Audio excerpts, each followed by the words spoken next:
ካብ ምልኪ ናብ ዲሞክራሲ እምረታዊ መቃን ሓርነት ጸሓፊ ጅንሻ ትርጉም ዳንኤል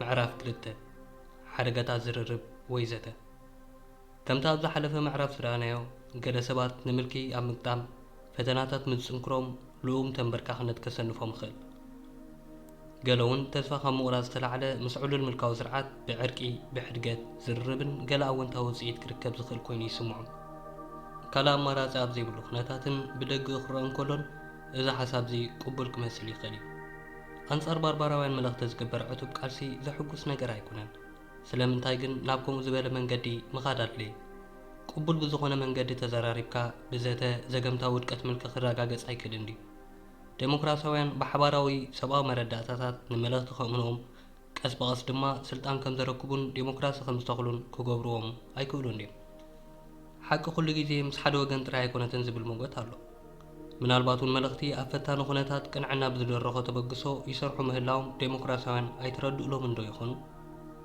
ምናልባት እውን ገለ ሰባት መልእኽቲ መታብዕ ምዝረኽቡ ጥራዮም ካብቲ በዳሂ ኩነታት ብሰላም ከልግሱ ዝኽእሉ ዝብል እምነት ክህልዎም ይኽእል መልእኽቲ ከይከሰሩ ከልግስሉ ዝኽእሉ መንገዲ ክፍጠረሎም ኣለዉ ዝብል ኣተሓሳስባ እውን ክህሉ ይኽእል ዴሞክራሲያዊ ናይ ተቃውሞ ሓይሊ ነቲ ግርጭት ብኺላታት ወይ ብኻልእ መንግስቲ ብዝተደገፈ ዝርርብ ክፈትሖ ፈቓደኛ እንተኾይኑ ዘይተደለየ ክሳራታት ኣብ ምውጋድ ሓጋዚ ዝብል ኣተሓሳስባ እውን ክህሉ ይኽእል እዚ ሓሳብ እዚ ይትረፍ ካብ ወተሃደራዊ ረፅሚ ዋላ እውን ካብቲ ኣህላኽ ምዃኑ ዘይትርፎ ዘይጎነፃዊ ኣገባብ ቃልሲ ኣይሓይሽን ዶ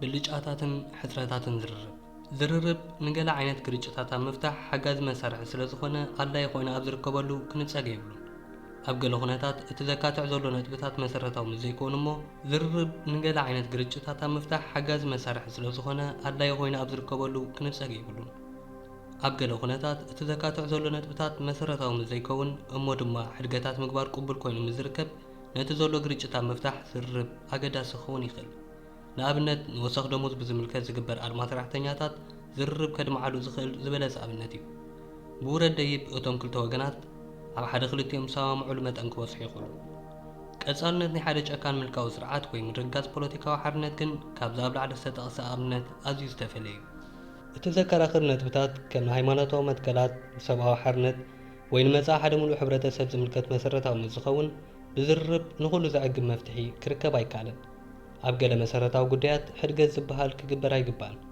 ፖለቲካዊ ስልጣን ናብ ረብሓ ዴሞክራሲያውያን ተቓለስቲ ምስ ዝብል ጥራዩ እቲ ዘካትዕ መሰረታዊ ጉዳያት ውሕስነት ክረክብ ዝኽእል ምዝባል ናይ ፖለቲካዊ ስልጣን ድማ ብዝርርብ ዘይኮነ ብቓልሲ ዝመጽእ እዚ ማለት ዝርርብ ፈጺሙ ኣይደልን ማለት ኣይኮነን እንታይ ደኣ ሓያል ዴሞክራሲያዊ ተቃውሞ ኣብ ዘይብሉ ዝርርብ ንዓንተር ምልካዊ ስርዓት ከውድቕ ዝኽእል ኩነታዊ መንገዲ ኣይኮነን ዝርርብ ፈጺሙ ከም ምርጫ ዘይወሰደሉ ግዜ ኣሎ ኣደልዲሎም ዝረገፁ መልእኽቲ ውሕስነት ስለ ዝስምዖም ምስ ዴሞክራሲያውያን ተቃወምቲ ዝርርብ ክገብሩ ኣይመርፁን ዝርርብ ዋላ እንተጀመረ እውን ኣብ መንጎኡ እቶም መንጎኛታት ክጠፍኡን ክሰወሩን ይኽእሉ ብስም ዝርርብ ስዩም ምባል ንምልኪ ዝቃወሙን ንዝርርብ ዝድግፉን ውልቀ ሰባት ይኹኑ ጉጅለታት ቅቡል ድርኺታት ክህልዎም ይኽእል እዩ ብፍላይ ወታደራዊ ረፅሚ ኣንጻር ባርባራዊ ምልኪ ብዘይገለ ፍረ ንብዙሕ ዓመታት እንተቐፂሉ ኩሎም ሰባት ኣብ ፖለቲካዊ እምነቶም ብዘይገድስ ሰላም ክብህጉ ግድን እዩ መልእኽቲ ስርዓታት ወታደራዊ ፀብለልትነት ምስ ዝህልዎም ስቃይ ናይ ህዝቢ ድማ ዘይፅወር ኣብ ዝኾነሉን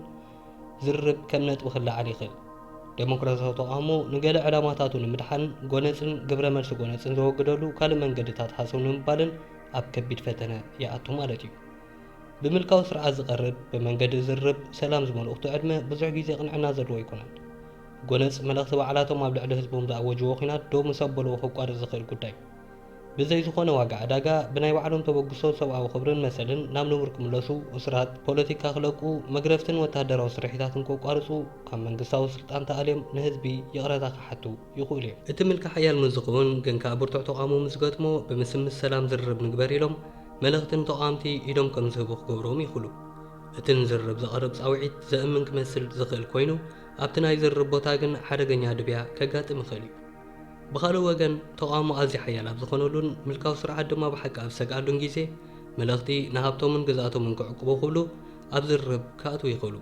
ዴሞክራሲያውያን ብዝኾነ መንገዲ መልእኽቲ ሽቶኦም ክወቕዑ ዕድል ክህብዎም ኣይግባእን። ዴሞክራሲያውያን ኮነ ኢልካ ብስም ዝርርብ ዝዳሉ መጻወዳታት መልእኽቲ ክጥንቀቑሉ ይግባእ። መሰረታዊ ፖለቲካዊ ሓርነታት ኣብ ምልክት ሕቶ ኣትዩ እንከሎ መልእኽቲ እውን ኣብ ጎነ ጸኒዖም እንከለዉ ዝግበር ናይ ጻውዒ ዝርርብ ዴሞክራሲያውያን ኢዶም ክህቡ ንምድንፋዕ ዝግበር ፈተና ይኸውን ዝኽእል። ኣብ ከምዚ ዓይነት ኩነታት እቲ ናይ ባሕቂ ዝርርብ ክህሉ ዝኽእል ኣብ ኣጋሚ መወዳእታ ተቓልሲ መልእኽቲ ስልጣኖም ዝተዳኸመን ንኣህጉራዊ ማዕርፎ ነፈርቲ ገጾም ውሑስ መውፅእ መንገዲ ኣብ ዝደሊሉን ናይ መወዳእታ ሰዓታት ጥራዩ ክኸውን ዝኽእል።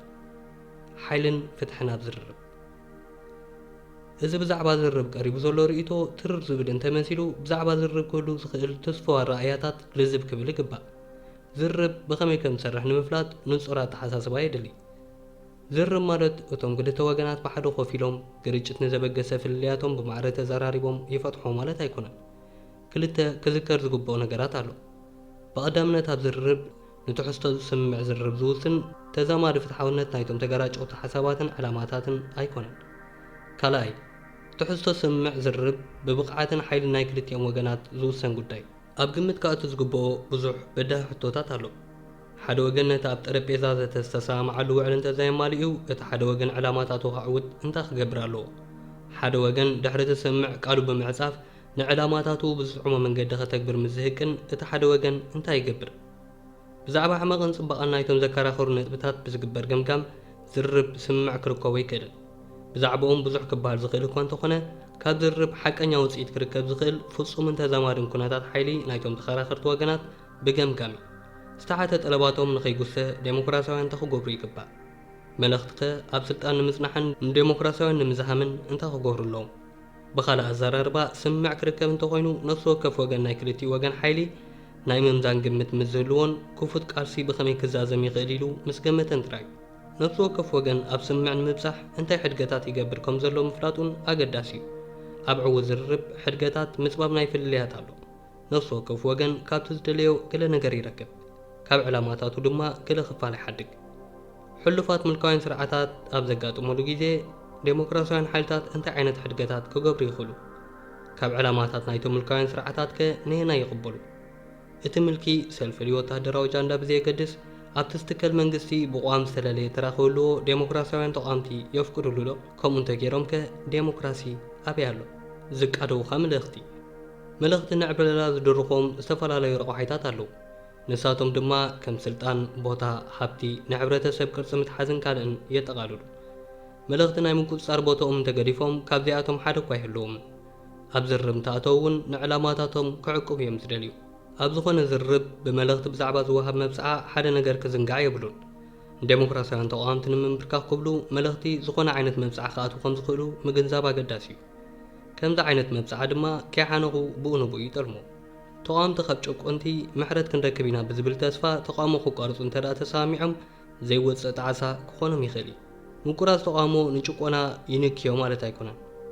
ውሽጣውን ዓለም ለኻውን ተቃውሞኻ ዝግ ምስ በለሎም መልእኽቲ ምልኮም ከትሩን ንባርባራውነት ብዝባእሰ ክቕፅልዎን ይኽእሉ። ምቁራፅ ህዝባዊ ተቃውሞ ንባርባራዊ ምልክዕ ክኾን ዝኽእል ሓይሊ ምእላይ ማለት እዩ።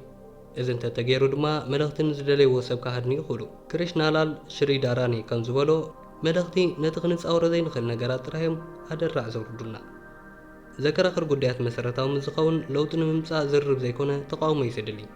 ኣብ መብዛሕትኡ ጉዳያት ከዓ መልእኽቲ ንምስዓር ተቃውሞ ግድን ክቕፅል ኣለዎ። ዓወት ብዝርርብ ዘይኮነ ብውሕሉል ኣጠቓቕማ ናይቶም ሓያላንን ሉልያትን ኣገባብ ተቃውሞ እያ ትውሰን። ድሒርና ብዝርዝር ከም ንሪኦ ፖለቲካዊ ኣብያ ወይ ዘጎነፅኦ ቃልሲ ሓርነት ክጎናፀፉ ዝደልዩ ተቓለስቲ ክጥቀሙሉ ዝኽእሉ ዝሓየለ ኣገባብ እዩ። እንታይ ዓይነት ሰላም? መልእኽትን ዴሞክራሲያውያንን ብዛዕባ ሰላም ክዘራረቡ እንተደኣ ኮይኖም ሓደጋታት ክህሉ ስለ ዝኽእል ብንጹር ምሕሳብ የድልዮም። ኩሉ ሰላም ዝብል ንሰላም ምስ ፍትሕን ሓርነትን ይደልያ ማለት ኣይኮነን። ንልዕሊ ኣማይታ ሸሓት ብግፍዒ ምስ ዝጨፍጨፈ ጨካንን ባርባራውን ስርዓት ዝህሉ ተንበርካኽነት ልምሉም ኣዘራርባን ሓቀኛ ሰላም ማለት ኣይኮነን።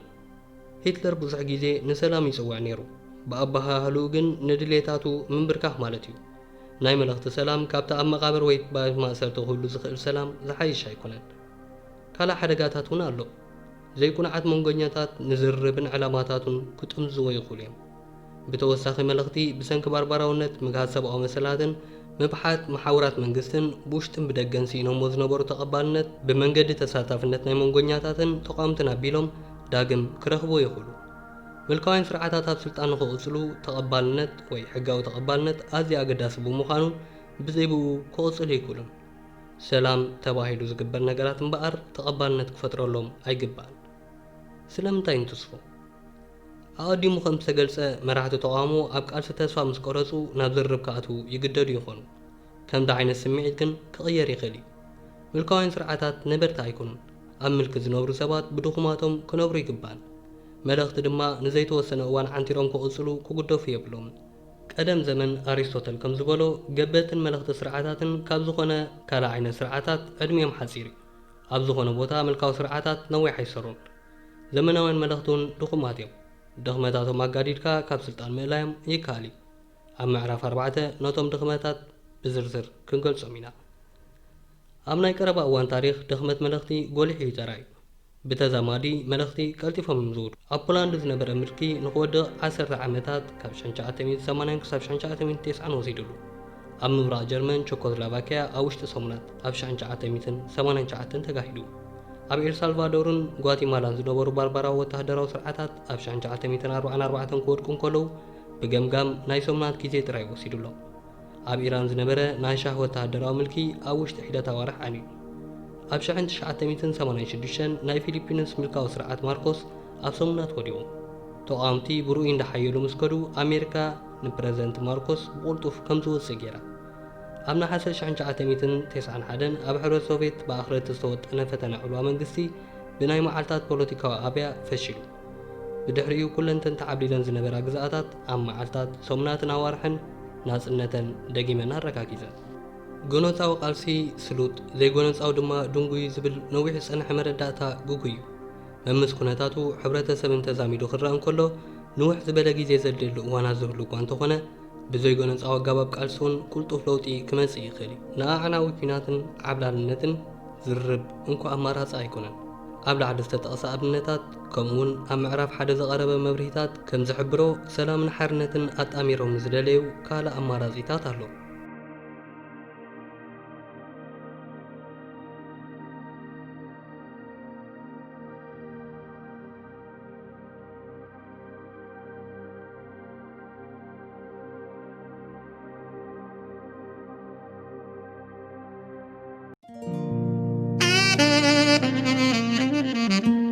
Mm-hmm.